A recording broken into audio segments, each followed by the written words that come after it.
बच्चों, कक्षा 9th Hindi class में आपका स्वागत है। मैं Arvind Kumar Soni, GRV inter college Rath से। जो रहीम उत्तम प्रकृति का कर सकत कुसंग, चंदन विष व्यापत नहीं लिपटे रहत भुजंग। फिर से सुना बच्चों। जो रहीम उत्तम प्रकृति का कर सकत कुसंग, चंदन विष व्यापत नहीं लिपटे रहत भुजंग। इस पहले दोहे में कुछ क्लिष्ट शब्द हैं। प्रकृति का मतलब होता है स्वभाव, कुसंग का अर्थ है बुरी संगति, और भुजंग माने होता है सर्प। संदर्भ इसका लिखेंगे। प्रस्तुत दोहा रहीम दास जी द्वारा रचित रहीम ग्रंथावली से लिया गया है। यह हमारी पाठ्यपुस्तक हिंदी के काव्यखंड से अवतरित है। प्रसंग में रहीमदास जी ने उच्च कोटि के नीति वाले लोगों के विषय में बताया है कि अगर व्यक्ति का चरित्र अच्छा है तो उस पर किसी प्रकार का बुरा प्रभाव नहीं पड़ता। फिर से देखें। जो रहीम उत्तम प्रकृति, रहीमदास जी कहते हैं या रहीमदास जी का कहना है, जो व्यक्ति उत्तम चरित्र वाला, उत्तम स्वभाव वाला होता है और दृढ़ चरित्र वाला होता है, ऐसे व्यक्तियों पर बुरी संगति का कोई प्रभाव नहीं पड़ता, क्योंकि बुरी संगति रहने पर भी उसके चरित्र में विकार उत्पन्न नहीं होता। जिस प्रकार कह रहे हैं, चंदन विष व्यापत नहीं लिपटे रहत भुजंग। जिस प्रकार चंदन के वृक्ष पर चाहे कितने भी विषैले सर्प लिपटे रहें, परंतु उन सर्पों के विष का प्रभाव उस चंदन के वृक्ष पर नहीं पड़ता। यानी अर्थात चंदन का वृक्ष अपनी सुगंध और शीतलता के गुणों को नहीं छोड़ता, यानी कि वह सर्प के लिपटे रहने पर भी जहरीला नहीं होता। उसी प्रकार जब सज्जन व्यक्ति अपने सद्गुणों को नहीं छोड़ते, कितने ही बुरे व्यक्ति उनके आसपास बने रहें। तो इसको फिर से देखें।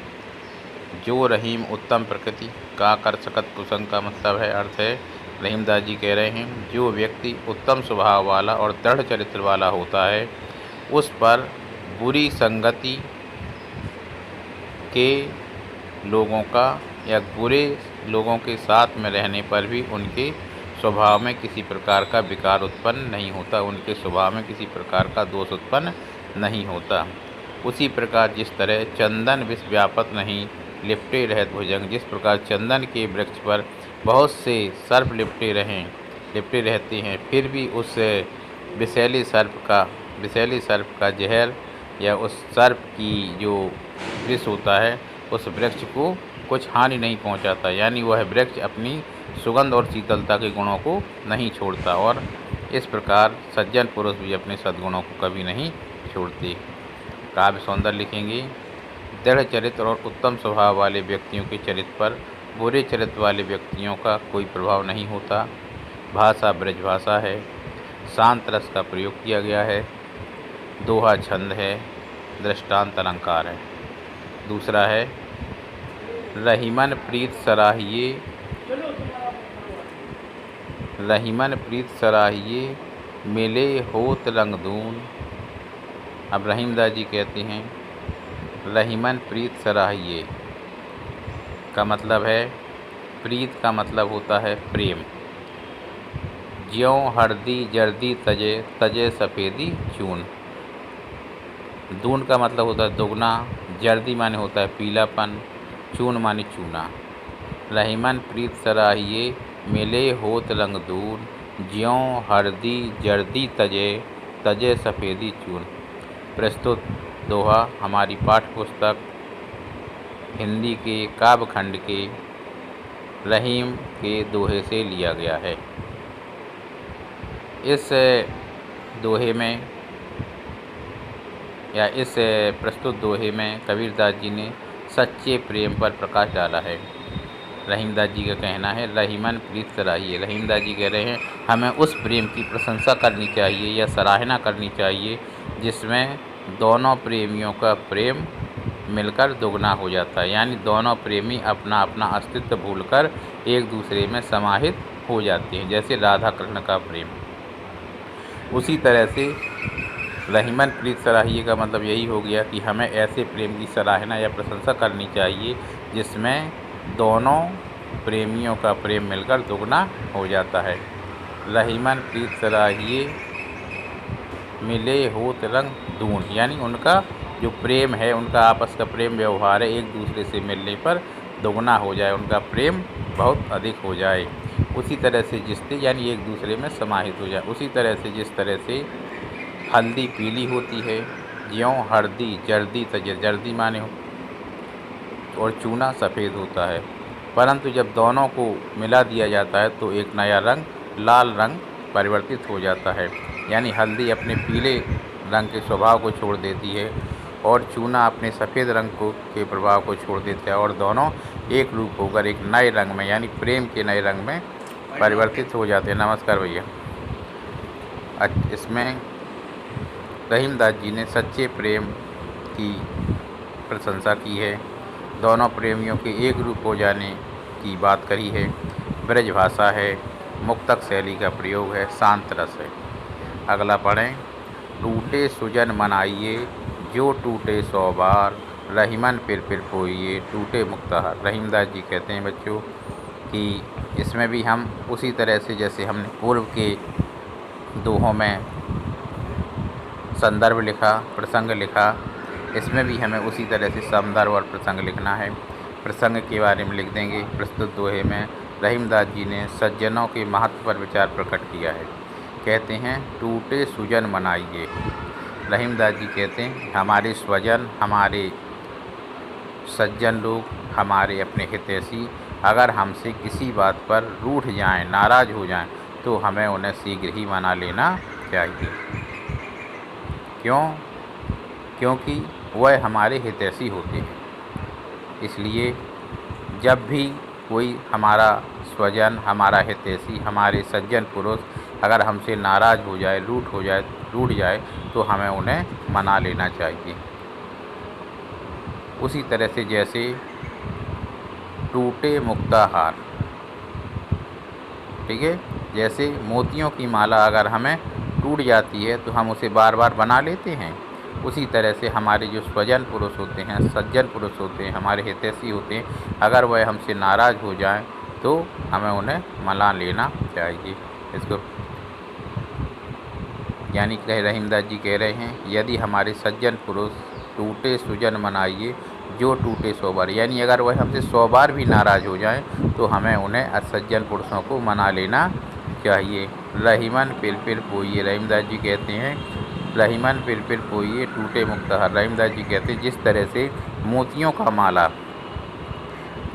कई बार टूटता है, हार टूट जाने पर भी बार बार उसे पिरो लिया जाता है, बना लिया जाता है, उसी प्रकार सज्जन पुरुषों को भी बार बार टूटने पर मनाकर हमें लाना चाहिए, उनको मनाकर रखना चाहिए, क्योंकि वे मोतियों के समान हमारे लिए बहुमूल्य होते हैं।